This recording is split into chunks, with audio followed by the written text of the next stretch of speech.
जय हिंद साथियों। देखिए आज की जो टॉपिक है आपकी रसायन विज्ञान, ठीक ना। कक्षा 10 के रसायन विज्ञान और लेसन नंबर 1 है। लेसन नंबर 1 आप पढ़ने के लिए तैयार हो जाए और बहुत ही बेहतरीन पढ़ाऊंगा। आपको विश्वास नहीं होगा, पूरा आशा मुझे है कि आपको पूरा का पूरा समझ में आने वाला है, ठीक ना।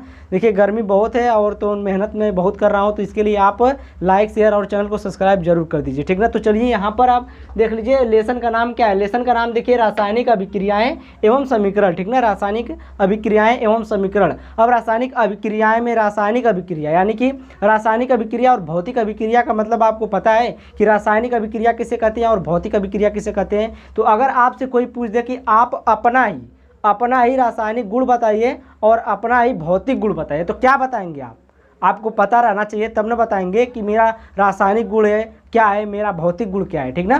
तो उसके लिए अभी मैं आपको बता दे रहा हूँ कि रासायनिक गुण क्या होता है। जैसे आपके अंदर की जो सारी क्रियाएं हैं उनको कहते हैं भौतिक और रासायनिक गुण, ठीक ना। जो क्रियाएं होती हैं और दिखती नहीं हैं उसको हम कहते हैं रासायनिक गुण, और जो ऊपर की फिजिकल चीज़ें आपकी हैं जो दिख रही है उसको हम कहते हैं भौतिक गुण, ठीक ना।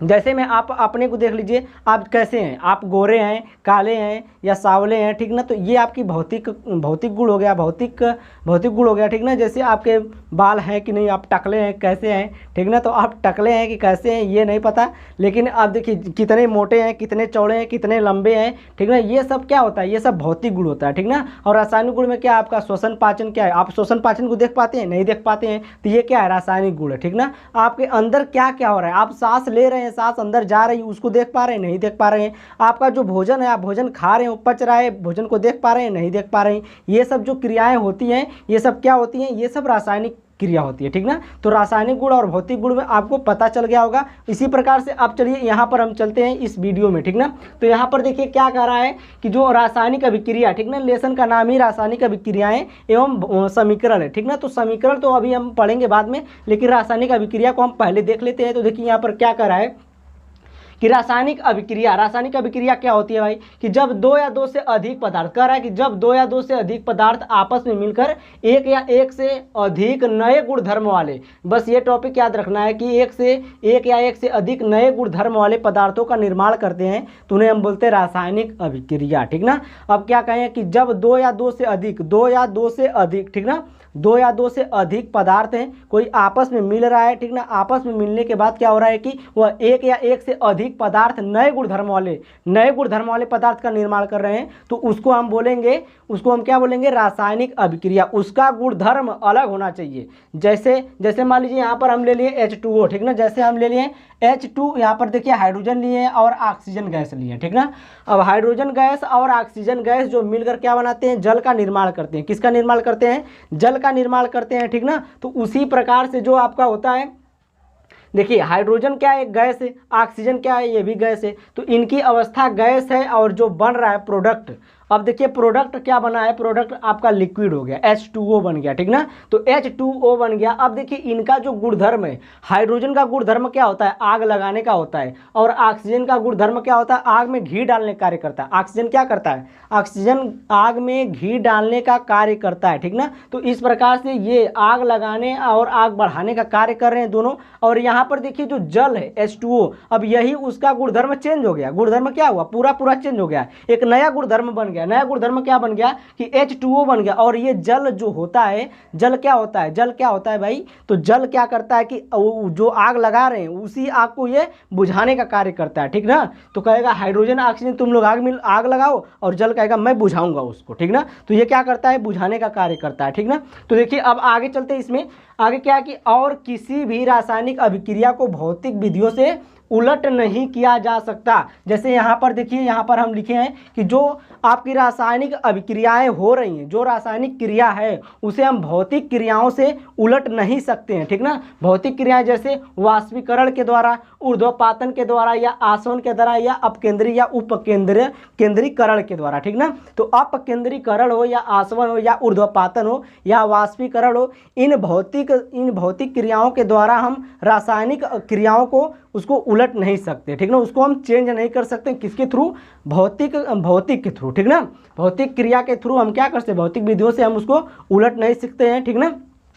अब देखिए आगे आता है आपका रासायनिक अभिक्रिया में शामिल। ये रासायनिक अभिक्रिया में शामिल क्या क्या है ये आपको देखना है, ठीक ना। तो रासायनिक अभिक्रिया में शामिल है अवस्था में परिवर्तन। रासायनिक अभिक्रिया में क्या हो सकता है, अवस्था में परिवर्तन हो सकता है। जैसे यहाँ पर देखिए H2 क्या था, गैस था, O2 क्या था, गैस था, तो यहाँ पर देखिए अवस्था में परिवर्तन हो गया, ये जल हो गया, ठीक ना, ये लिक्विड हो गया, L के फॉर्म में हो गया। अब देखिए रंग में परिवर्तन, रंग में भी परिवर्तन हो सकता है। तो रंग में क्या था, इसका रंग क्या था, इसका रंग पता नहीं, और जल का भी रंग नहीं पता, लेकिन रंग में भी परिवर्तन हो सकता है, ठीक ना। होने या रासायनिक अभिक्रिया से पहले कुछ और रहेगा और रासायनिक अभिक्रिया के बाद कुछ और हो जाएगा, ठीक ना। तो रासायनिक अभिक्रिया में रंग में परिवर्तन भी हो सकता है। और देखिए तापमान में अगर परिवर्तन करें तो उसका टेम्परेचर जो है कम भी हो सकता है, बेसी भी हो सकता है, ठीक ना। उसके टेम्परेचर में भी कमी या बेसी आ सकती है, ठीक ना। और देखिए गैस का उत्सर्जन, जब किसी रासायनिक अभिक्रिया, जब कोई रासायनिक अभिक्रिया होती है तो उसमें गैस का उत्सर्जन होता है, ठीक ना, गैस का उत्सर्जन हो सकता है, ठीक। अब देखिए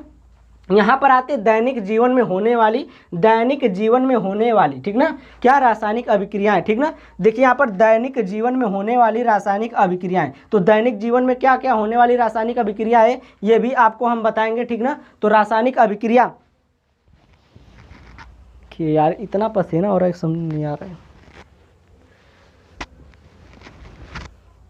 तो देखिए दैनिक जीवन में, यहाँ पर देखिए दैनिक जीवन में होने वाली रासायनिक अभिक्रियाएं, ठीक ना। तो दैनिक जीवन में क्या क्या रासायनिक अभिक्रियाएं होती हैं हम इसको डिटेल्स में देखते हैं। तो यहाँ पर देखिए लिखा है भोजन का पाचन, पहला लिखा है भोजन का पाचन। जो हमारे दैनिक जीवन में रासायनिक अभिक्रिया होती है, फर्स्ट है भोजन का पाचन, यानी कि जो रासायनिक अभिक्रिया है वो भोजन का पाचन भी हमारी क्या है, रासायनिक अभिक्रिया है, क्योंकि वो हमारे अंदर हो रही है और अंदर होने की वजह से वो हमें दिखती नहीं है, इसलिए वह क्या है, हमारी रासायनिक अभिक्रिया कही जाएगी, ठीक ना। दूसरा यहाँ पर लिखा गया है श्वसन। श्वसन क्या है, श्वसन भी एक प्रकार का क्या है, रासायनिक अभिक्रिया ही है। श्वसन क्या है, एक प्रकार का रासायनिक अभिक्रिया ही है, ठीक ना, क्योंकि उसको भी हम देख नहीं सकते हैं, ठीक। अब देखिए लोहे पर जंग लगना, लोहे पर जंग लगना, अब लोहे पर जंग कैसे लगता है भैया, लोहे पर जंग लगना रासायनिक अभिक्रिया ही है, उसको हम तो देख सकते हैं, लेकिन वो कौन सी अभिक्रिया है, रासायनिक अभिक्रिया, क्योंकि वो बहुत धीरे धीरे होती है और वह ऑक्सीजन के साथ क्रिया करके लोहे पर जंग लगता है, और लोहे पर जंग लगना भी ये क्या है, रासायनिक अभिक्रिया है, ठीक ना।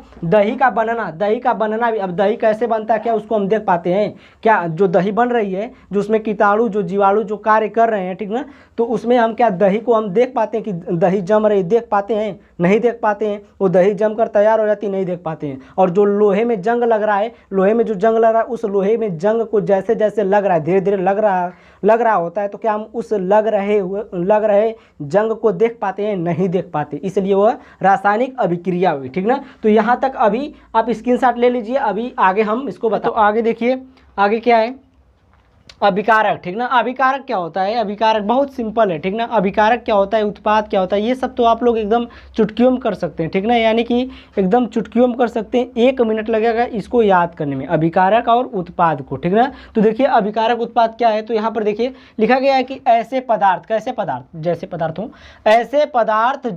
ऐसे पदार्थ जो किसी रासायनिक अभिक्रिया में भाग लेते हैं, ठीक ना, भाग लेते हैं, कहाँ का क्या करते हैं, भाग लेते हैं। अब भागने का मतलब ये मत समझना कि भाग लेते हैं, ठीक ना, भागने का मतलब ये है कि भाग लेने का मतलब ये है कि हिस्सा लेते हैं, क्या लेते हैं, हिस्सा लेते हैं, ठीक ना। हिस्सा लेना यानी कि जैसे आप लोगों ने स्कूल में, कॉलेज में जो सॉन्ग अगर कभी कंपटीशन होता है या फिर कभी 26 जनवरी या 15 अगस्त को गाना गवाया जाता है तो उसमें आप लोग हिस्सा लेते हैं, वो वाला हिस्सा लेना है, ठीक ना। भाग लेने का मतलब भागना नहीं है, ठीक ना।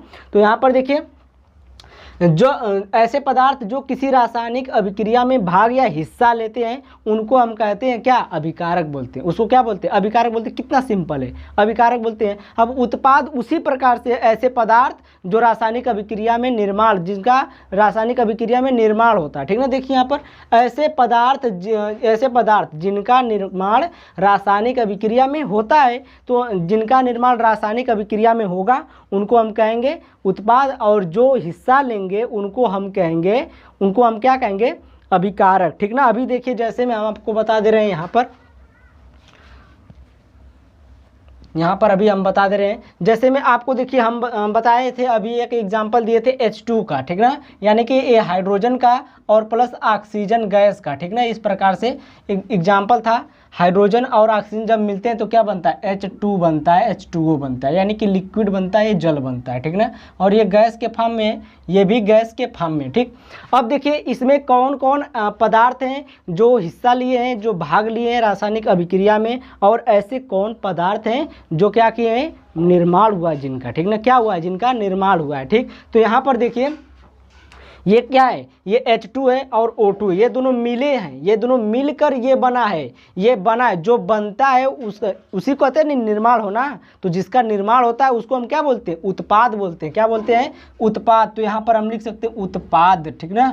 उत्पाद का मतलब प्रोडक्ट कह सकते हैं, रिएजेंट कह सकते हैं, ठीक ना, प्रोडक्ट कहिए, प्रोडक्ट, ठीक ना। तो प्रोडक्ट आपका बन गया उत्पाद। और ये क्या है, ये क्या है भैया, ये अभिकारक है, क्या है, अभिकारक, क्या कहलाएगा, अभिकारक, ठीक ना। अभिकारक क्या होते हैं आपको पता होगा, अभिकारक, अगर कोई चीज़ याद नहीं होती है तो उसको आप 4 बार बस पढ़िए, 4 बार, सबका सिंपल फंडा है, 4 बार पढ़िए, पक्का याद हो जाएगी वो। जैसे ऐसे पदार्थ जो अभिक्रिया में भाग लेते हैं उनको हम अभिकारक बोलते हैं, और ऐसे पदार्थ जो रासायनिक अभिक्रिया में बनते हैं या जिनका निर्माण रासायनिक अभिक्रिया में होता है उनको हम क्या बोलते हैं, उत्पाद बोलते हैं, ठीक ना। तो ये क्या किए कि ये दोनों मिल करके, ये दोनों अपने में हिस्सा ले करके क्या किए कि जल का निर्माण कर दिए, क्या कर दिए, जल का निर्माण कर दिए। तो ये क्या हुआ, जल बना। तो और जो बना, जो जल बना है वही क्या है, आपका निर्माण हुआ है उसका, तो क्या है, उत्पाद है, ठीक ना। और ये क्या है, तो ये क्या है, ये आपका अभिकारक हुआ, ठीक। तो ये मेरे पसीनों को मत देखिए, क्योंकि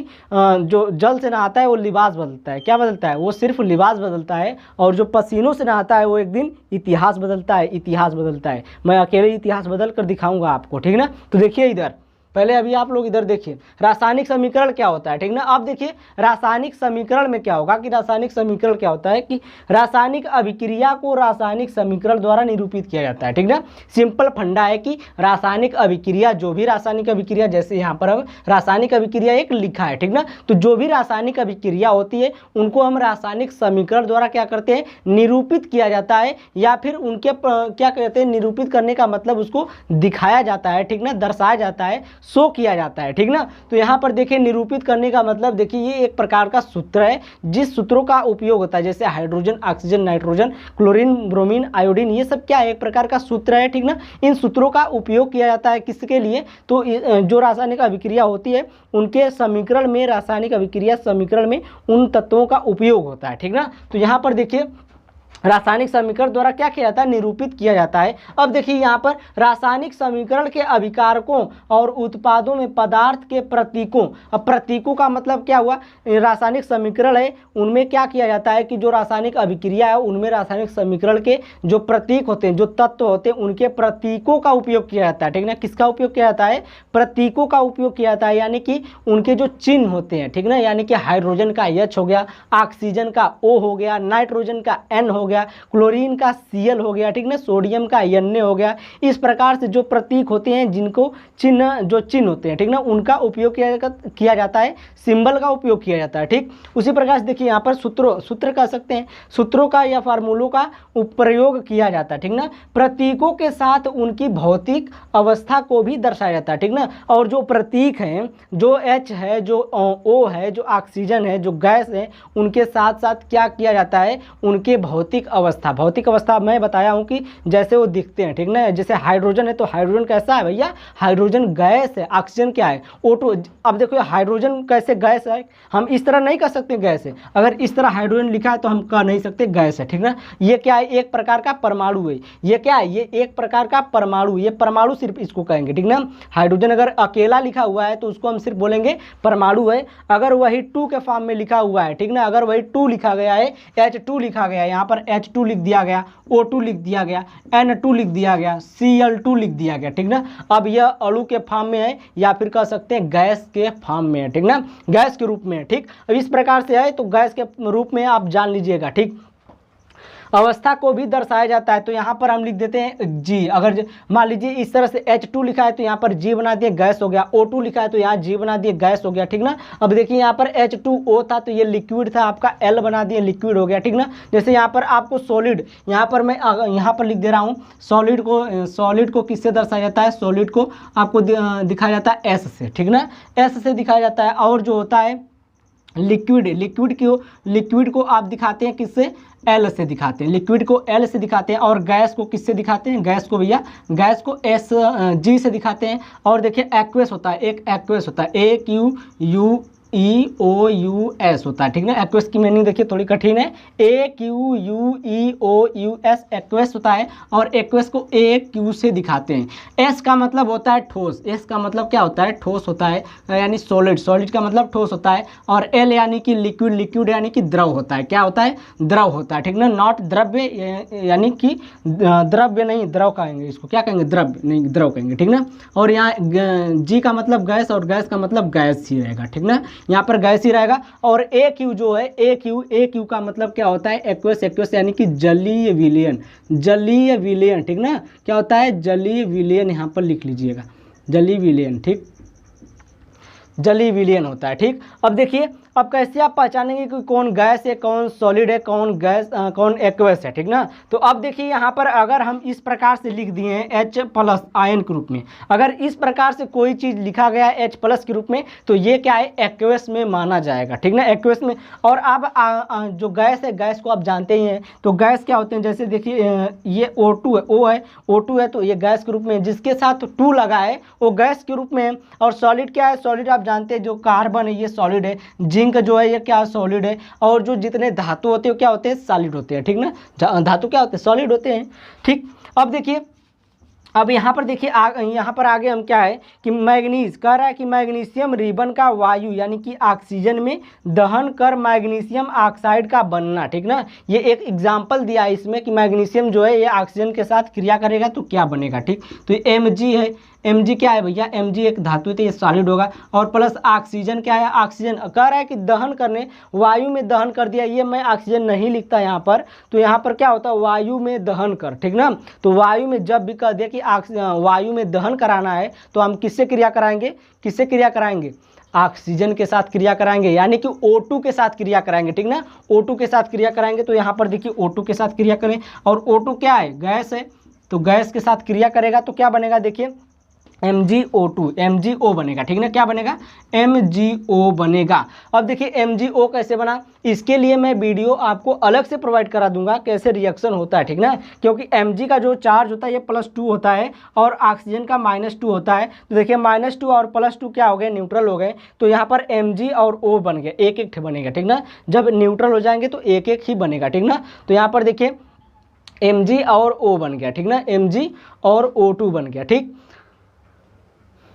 तो जो आपका ये बना है यहाँ पर ये क्या है, ये क्या होगा, ये आपका होगा सॉलिड में, किस में होगा, सॉलिड फॉर्म में होगा, ठीक ना, सॉलिड फॉर्म में होगा।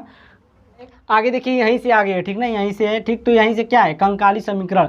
अब देखिए भाई कंकाली समीकरण क्या होता है, कंकाली समीकरण का मतलब कंकाल मत समझ लीजिए, आदमी का कंकाल नहीं होता है, ठीक ना। कंकाली समीकरण का मतलब आप हड्डी मत समझिएगा, ठीक। कंकाली समीकरण का मतलब होता है कि जो समीकरण, देखिए यहाँ पर लिखा गया है कि जो समीकरण संतुलित नहीं रहते हैं उन्हें हम कंकाली समीकरण बोलते हैं, ठीक ना। जैसे अभी हम एक एग्जाम्पल ले लेते हैं जो अभी लिए थे Mg + O2 का, ठीक ना, MgO2 MgO बनता है, क्या बनता है, मैग्नीशियम ऑक्साइड बनता है, ठीक ना। यहाँ पर आप हिंदी में लिख सकते हैं मैग्नीशियम ऑक्साइड, ये मैग्नीशियम है, ये ऑक्सीजन गैस है और ये मैग्नीशियम ऑक्साइड बना है, ठीक ना। अब इनको हम क्या बोलेंगे, कंकाली समीकरण। क्यों, क्योंकि यह देखिए संतुलित नहीं है। संतुलित करने का ढंग इसके आगे वाली वीडियो में आ जाएगा, क्योंकि इसके आगे वाली वीडियो में हम आपको पूरा ये चैप्टर ख़त्म करने वाले हैं। पूरा चैप्टर नहीं ख़त्म हो पाएगा, फिर भी इसमें 3 वीडियो आपको, इस चैप्टर में 3 वीडियो में आपका ये चैप्टर खत्म होगा, ठीक ना। तो यहाँ पर देखिए MgO2 है, यहाँ पर देखिए Mg कितना है, 1 है, Mg कितना है, 1 है, और O2 कितना है, 2 है, O2 कितना है 2 है, तो यहाँ पर O2 2 है, लेकिन यहाँ पर O2 2 नहीं है, यहाँ पर कितना है 1 ही है। तो यहाँ पर भी क्या होना चाहिए 2 O2 होना चाहिए, कितना 2 O2 होना चाहिए। ऑक्सीजन कितना होना चाहिए O2 2 नहीं, ऑक्सीजन 2 होना चाहिए भाई, ऑक्सीजन 2 होना चाहिए। तो यहाँ पर ऑक्सीजन 1 ही है। अगर हम यहाँ पर आगे 2 से गुणा कर दें, इसको हम इधर से संतुलित नहीं करेंगे, देखिए पीछे से हम 2 यहाँ पर नहीं लगा सकते, ठीक ना, यहाँ पर 2 लगाएंगे तो ये गलत हो जाएगा, क्या हो जाएगा गलत हो जाएगा। लेकिन हम यहाँ पर 2 लगाएंगे तो किसी के माइकल लाल में दम नहीं है कि आपको गलत करके दिखाए। तो चलिए यहाँ पर हम 2 लगा देते हैं। तो यहाँ पर देखिए 2 लगा दिए तो ये क्या हो गया 2MgO, ठीक ना, यानी कि Mg भी 2 हो गया और ऑक्सीजन भी 2 हो गया। अब यहाँ पर देखिए, यहाँ पर मैग्नीशियम 1 ही है और यहाँ पर मैग्नीशियम 2 हो गया, तो यहाँ पर हम 2 से गुणा कर देंगे। अब आगे यहाँ पर कभी मत करना गलती से, नहीं तो आपका गलत हो जाएगा, ठीक ना। तो यहाँ पर 2 है, यहाँ पर O2 है, यहाँ पर 2MgO बन गया। देखिए यहाँ पर 2 मैग्नीशियम 2 ऑक्सीजन, यहाँ पर 2 ऑक्सीजन 2 मैग्नीशियम, ठीक ना। तो आज के लिए इतना ही रहेगा। अगर आप शायरी सुनना चाहते हैं तो सुन लीजिए। तो मैं आपको एक शायरी सुना देना चाहता हूँ, बहुत ही अच्छी शायरी है, ध्यान से सुनिएगा। कि मंजिल उन्हीं को मिलती है जिनके सपनों में जान होती है, कि मंजिल उन्हीं को मिलती है जिनके सपनों में जान होती है। पंखों से कुछ नहीं होता है मेरे दोस्त, पंखों से कुछ नहीं होता है मेरे दोस्त, हौसलों से उड़ान होती है।